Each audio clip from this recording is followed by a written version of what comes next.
गए। जब वो हिंदुस्तान में आए तो वो तजारत के मकसद से आए थे, बिजनेस करने हिंदुस्तान पर आए थे। लेकिन जब उन्होंने हिंदुस्तान के लोगों को आपस में झगड़ते हुए देखा, जब उन्होंने देखा कि हिंदुस्तानियों में आपस में कोई भाईचारा नहीं है, कोई देश हित की भावना नहीं है, तो उन्होंने हमारे इंटरनल अफेयर्स में इंटरफेयर करना शुरू कर दिया। और एक बड़ी घटना हुई 1757 ईस्वी में, जब प्लासी की लड़ाई लड़ी गई। इस लड़ाई में ईस्ट इंडिया कंपनी का सामना हुआ बंगाल के नवाब सिराजुद्दौला के साथ। और इस बार भी हमेशा की तरह उन्हीं के कमांडर, जिनका नाम था मीर जाफिर, उसने सिराजुद्दौला के साथ गद्दारी की। और इस गद्दारी की बदौलत ईस्ट इंडिया कंपनी बंगाल के नवाब को हराने में कामयाब रही और ईस्ट इंडिया कंपनी को बंगाल की दीवानी का राइट मिल गया, यानी कि बंगाल के टैक्स कलेक्शन का राइट मिल गया। इसके बाद 1764 में एक और बड़ी घटना हुई, उसका नाम था बैटल ऑफ बक्सर। बक्सर की लड़ाई हुई। इस लड़ाई में ईस्ट इंडिया कंपनी का सामना 3 लोगों के साथ था, नवाब ऑफ अवध, नवाब ऑफ बंगाल और मुगल सल्तनत। इन तीनों को ईस्ट इंडिया कंपनी ने एक बार फिर से हरा दिया और हिंदुस्तान के एक बहुत बड़े इलाके पर, जिसमें बिहार, बंगाल, उड़ीसा और बहुत सारे इलाके शामिल थे, वो अंग्रेजों की गिरफ्त में आ गया। इसके साथ हिंदुस्तान के बहुत बड़े हिस्से पर अंग्रेज हुकूमत करने लगे। इसके बाद अंग्रेजों ने 2 पॉलिसीज बनाई, जिनका नाम था सब्सिडरी अलायंस और डॉक्ट्रिन ऑफ लैफ्ट। अब सब्सिडरी अलायंस में क्या होता था कि अंग्रेज जो थे, ईस्ट इंडिया कंपनी जो थी, हिंदुस्तान के राजाओं को अपनी फौज प्रोवाइड करती थी और हिंदुस्तानी राजाओं को उस फौज का खर्चा उठाना पड़ता था। और एक शर्त और थी कि उनकी जो अपनी फौज थी उसको कम से कम करना पड़ता था। और डॉक्ट्रिन ऑफ लैप्स आप सबको पता होगा। इसके तहत वो हिंदुस्तान के राजे जिनके अपने बच्चे नहीं थे, वो किसी दूसरे बच्चे को गोद नहीं ले सकते थे, कोई मतमन्ना नहीं पाल सकते थे, जिसके बाद ये होता था कि उनकी मौत के बाद उनका जो राज्य होता था वो अंग्रेजों के अधीन हो जाता था। इसी वजह से भारत की एक बेटी स्वतंत्रता सेनानी रानी लक्ष्मीबाई अंग्रेजों के खिलाफ हो गई और इसी कारण 1857 का विद्रोह हुआ। 1857 का जो विद्रोह हुआ, जो बगावत हुई, उसकी शुरुआत हुई मंगल पांडे जी से। मंगल पांडे भारत माता के वो सपूत थे जो थे तो एक सैनिक, लेकिन अंग्रेजों की उस पॉलिसी की वजह से, जिसमें जो उस टाइम राइफल यूज की जाती थी, बंदूक यूज की जाती थी, उसमें सूर की चर्बी और गाय माता की चर्बी का यूज किया जाता था, जिससे वो अंग्रेजों के खिलाफ हो गए और उन्होंने एक अंग्रेज ऑफिसर को गोली मार दी, जिसकी वजह से मंगल पांडे जी को फांसी पे लटका दिया गया। और 1857 का विद्रोह करने वाले वो पहले हिंदुस्तानी बने। इसके बाद नाना साहेब, तांतिया टोपे, बिहार के राजा कुंवर सिंह और मुगल सम्राट बहादुर शाह जफर भी इस बगावत में शामिल हो गए और अंग्रेजों के साथ लड़ने लगे। लेकिन एक बार फिर से हिंदुस्तानियों को कष्ट का मुंह देखना पड़ा, जिसका कारण रहा हिंदुस्तान का संगठित ना होना, क्योंकि हिंदुस्तान टुकड़ों में बटा हुआ था। साउथ इंडिया ने इस बगावत में बिल्कुल भी हिस्सा नहीं लिया। Rajputana state, which consists of present day Rajasthan, Gujarat and some parts of MP, इन्होंने भी इस बगावत में हिस्सा नहीं लिया। सिख, इन्होंने भी इस बगावत में हिस्सा नहीं लिया। बहुत सी प्रिंसली स्टेट्स जिनको ये खतरा था कि अगर हम बगावत में हिस्सा लेंगे तो हमारी स्टेट्स हमारे हाथों से छीन ली जाएंगी, इन्होंने भी इस बगावत में हिस्सा नहीं लिया और नतीजा रहा हिंदुस्तानियों को इस बगावत में शिकस्त का मुंह देखना पड़ा और ईस्ट इंडिया कंपनी एक बार फिर जीत गई। इस लड़ाई के बाद बहादुर शाह जफर को रंगून की जेल में कैद कर दिया गया और वहां वो लिखते हैं, उम्रे दराज मांग के लाए थे 4 दिन, उम्रे दराज मांग के लाए थे 4 दिन, 2 आरज़ू में कट गए 2 इंतजार में। वहीं बहादुर शाह जफर की वफात हो गई। उसके बाद एक बड़ी चेंज की गई। हिंदुस्तान की जो सल्तनत थी, जिसको ईस्ट इंडिया कंपनी चला रही थी, वो डायरेक्ट ब्रिटानिया हुकूमत के हाथ में चली गई और हिंदुस्तान पर इंग्लैंड की सरकार का कब्जा हो गया। इस तरह चलता रहा और फिर एक बड़ी घटना हुई 1885 में, 1885 में अंग्रेज सरकार के एक रिटायर्ड आईसीएस ऑफिसर जिनका नाम था एओ ह्यूम, उन्होंने इंडियन नेशनल कांग्रेस की स्थापना की। Indian national Congress. उन्होंने हिंदुस्तानियों को यह बताया कि ये पार्टी हमने आपके जो इश्यूज होंगे उनको हमारे साथ डिस्कस करने के लिए बनाई है, लेकिन इंडियन नेशनल कांग्रेस बनाने का उनका जो मेन मोटिव था वो ये था कि अगर हिंदुस्तान से कोई बगावत उठती है तो उसको दबाने का काम इंडियन नेशनल कांग्रेस करेगी। फिर अंग्रेजों ने एक बहुत बड़ी भूल कर दी। बात है 1905 की। अंग्रेजों की एक पॉलिसी रही है, डिवाइड एंड रूल, फूट डालो और हुकूमत करो। इसी के तहत उन्होंने बंगाल को 2 हिस्सों में तकसीम कर दिया। East Bengal which was Muslim dominant और वेस्ट बंगाल, यहाँ पे हिंदू रहते थे, मेजॉरिटी में हिंदू रहते थे। इसकी वजह से कांग्रेस में फूट पड़ गई। कांग्रेस 2 हिस्सों में डिवाइड हो गई, जो आप सब जानते हैं, गरम दल और नरम दल। नरम दल के जो मेन लीडर थे वो थे जीके गोखले, दादा भाई नारोजी और उनके कुछ साथी, और गरम दल के नेता आप सब ये जानते हैं, आपको बताने की जरूरत नहीं है, लाल पाल और बाल, लाला लाजपत राय, बाल गंगाधर तिलक और केशव चंद्र पाल। ये अंग्रेजों के खिलाफ हो गए और 1907 में सूरत स्प्लिट हो गया, जिसमें कांग्रेस 2 हिस्सों में डिवाइड हो गई। उसके बाद एक बहुत बड़ी घटना हुई। बात है 1908 की।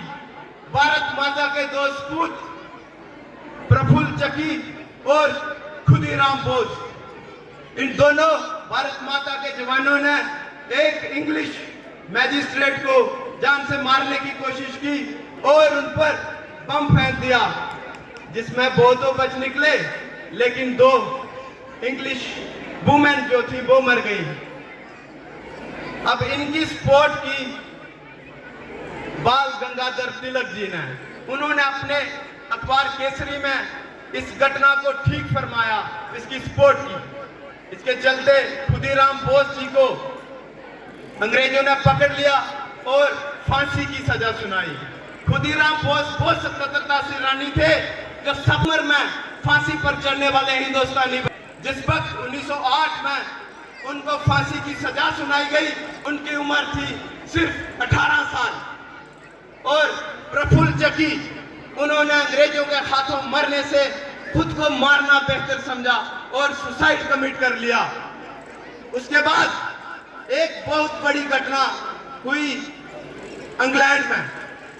भारत माता के एक बहुत बड़े सपूत, बहुत बड़े स्वतंत्रता सेनानी जो बर्तानिया में गए तो बैरिस्टर की पढ़ाई करने थे, लेकिन भारत माता से मोहब्बत इतनी थी कि देश की आजादी में कूद पड़े और एक किताब लिख डाली, जिसका the first war of India 1857। इस स्वतंत्रता सेनानी भारत माता के सपूत का नाम था, भारत माता के सपूत का नाम था, आप सब जानते होंगे, विनायक दामोदर सावरकर, जिनको वीर सावरकर के नाम से जाना जाता है। उनके इस एक्ट से, उनके इस किताब लिखने से, उनके जो भी वो भारत माता के लिए कर रहे थे, उनके सारे कारणों की वजह से अंग्रेज सरकार इस तरह डर गई, इस तरह बौखला गई कि भारत माता के इस लाल को गिरफ्तार करके हिंदुस्तान भेज दिया और अंडमान और निकोबार की जेल, जो कि पोर्ट ब्लेयर में है, जिसको सेलुलर जेल कहा जाता है, जिसको काला पानी भी कहा जाता है, वहां वीर सावरकर जी को उम्र कैद की सजा सुना दी। बाद में किन्हीं कारणों की बदौलत 10 साल के बाद वो वहां से रिलीज हुए। इसके बाद 1917 में, सर कंटिन्यू कर सकता हूं?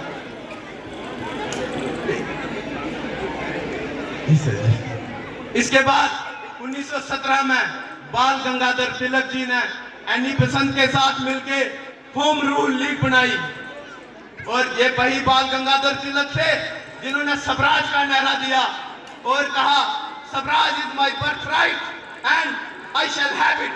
इसका मतलब है स्वराज मेरा जन्मसिद्ध अधिकार है और मैं इसे लेके रहूंगा। उसके बाद एक बहुत बड़ी घटना 1924 में हुई। हिंदुस्तान रिपब्लिक एसोसिएशन के दो सपूत, जिनके नाम थे अशफाक उल्लाह खान और राम प्रसाद बिस्मिल, उनके साथी राजेंद्र सिंह और उनके बहुत सारे साथियों ने मिलकर अंग्रेजों की एक ट्रेन को लूट लिया, जिसको कहा जाता है कोकोरी रेल इंसिडेंट। ये ट्रेन जब उन्होंने 1924 में ट्रेन को लूटा, उसके बाद अंग्रेजों ने उनको गिरफ्तार कर लिया, अरेस्ट कर लिया और 1927 में उनको फांसी की सजा सुनाई दी गई। इसके बाद 1927 में साइमन कमीशन हिंदुस्तान में आया, जिसमें 7 मेंबर थे, आप सब जानते हैं। हिंदुस्तान का पॉलिटिकल सिनेरियो क्या था, उस पर उनको एक रिपोर्ट देनी थी, लेकिन उसके सातों के सातों मेंबर इंग्लिश थे, इंग्लैंड से ताल्लुक रखते थे, इसलिए हिंदुस्तान के बहुत बड़े इलाके ने इसके साथ इसके खिलाफ बगावत की, जिसके चलते लाहौर में लाला लाजपत राय पर ना जाने कितनी लाठियां बरसाई गई और बाद में जिसके चलते उनकी मृत्यु हो गई। इसी का बदला लेने के लिए भारत माता के 3 सपूत भगत सिंह, राजगुरु और सुखदेव ने जॉन सैंडर्स को गोली मार दी, जिनको वो लाला लाजपत राय की मृत्यु का कारण मानते थे और वहां से फरार हो गए। बाद में 1929 में सेंट्रल लेजिस्लेटिव असेंबली में भगत सिंह और उनके साथियों ने बम फेंक दिया और उसके बाद सरेंडर कर दिया।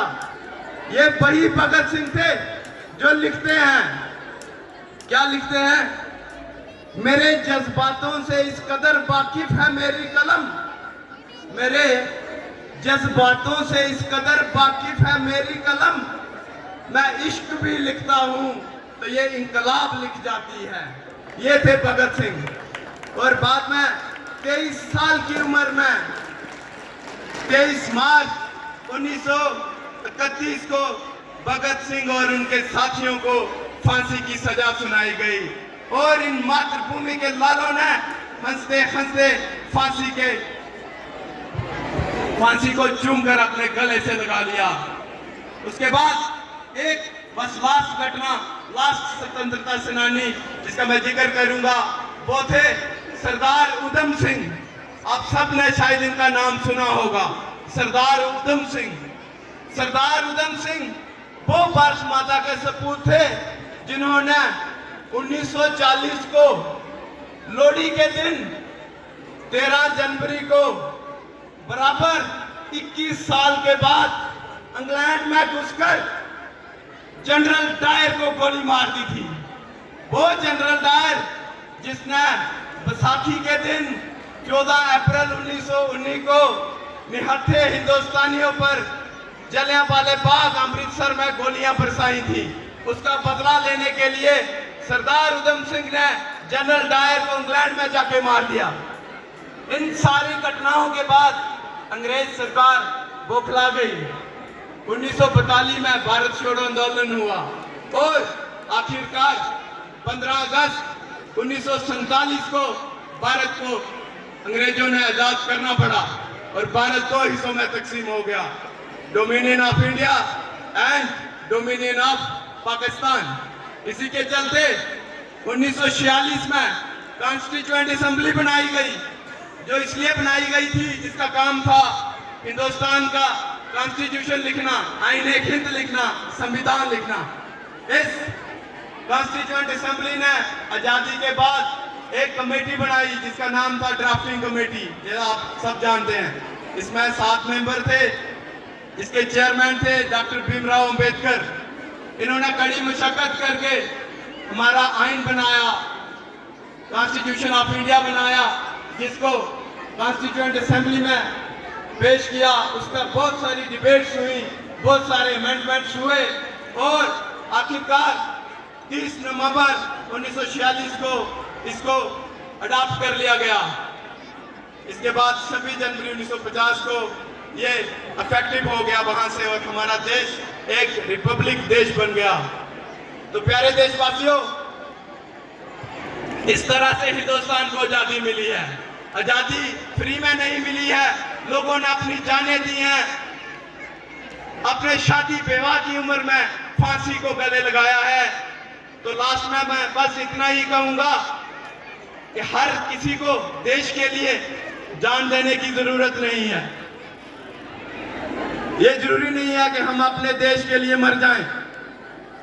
हम भारत माता की सेवा, अपना फर्ज, अपना काम जो भी हम करते हैं, अगर हम उसको ईमानदारी से करेंगे। मैं एक टीचर हूं, अगर मैं ईमानदारी से बच्चों को पढ़ाऊंगा, बच्चे जिनका काम है पढ़ाई करना, अगर वो ईमानदारी से पढ़ेंगे तो वो दिन दूर नहीं है जब एक बार पुनः हम विश्व गुरु बन जाएंगे। जय हिंद, जय भारत, वंदे मातरम।